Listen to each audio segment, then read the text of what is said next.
So I think a lot of people might think of astrology as just like the quirky horoscopes in newspapers you read just for the fun of it or whatever. And maybe they're a bit more into that than that, but they might not delve any deeper to anything besides their sun sign. So, can you explain for us and the listeners why and how astrology is more complex than that? Like, what even is a full natal chart? Why is it important to have for better understanding of one's unique thumbprint, so to speak, compared to just the surface level sun sign stuff? Yeah, it's a really important thing to mention. And people are becoming more aware of this, I think. But yeah, a natal chart is essentially the map of the sky when you're born. And it's usually presented in like a circular form. It's almost like I like to say it's kind of like your unique mandala, your geometry, essentially.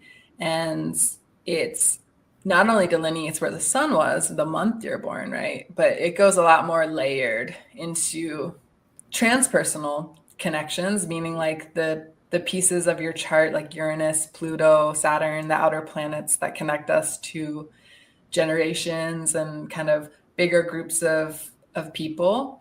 And then the more fine-tuned level of knowing your moon sign, which is one of the more personal bodies in your chart, and looking at your ascendant, your rising sign. So that was whatever was rising in the sky the moment that you came in. And that's like the most unique point to your entire chart.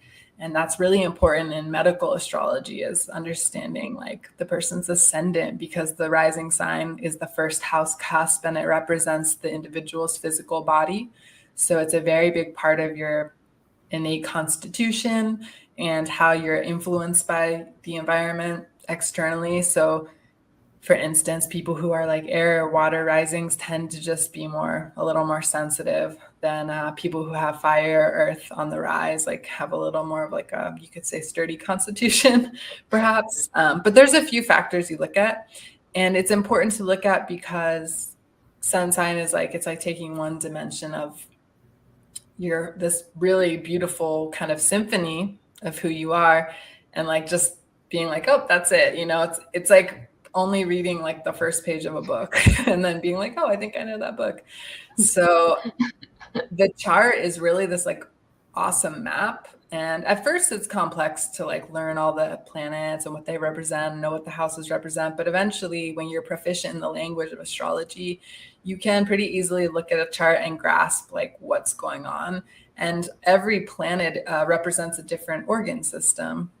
Every sign or element that planet is in will say a lot about how that organ system is in a person. For instance, someone who has maybe their moon in Cancer, for instance, it's domicile, but it might describe a person who has like a pretty sensitive intestines or stomach organ system. So you can get a lot of clues as to the person's like elemental makeup when you see the whole chart. So you might be a Libra sun, Jennifer, but you could have potentially your whole chart could have a lot of like earth influence. And then that would really flavor your body type and the way that different organs are operating, knowing like that you might have more of an earth dominance despite being an air sun. So it just gives a fuller picture, a more holistic picture than just taking your sun sign. But the sun sign, it's an important part. So I think it got kind of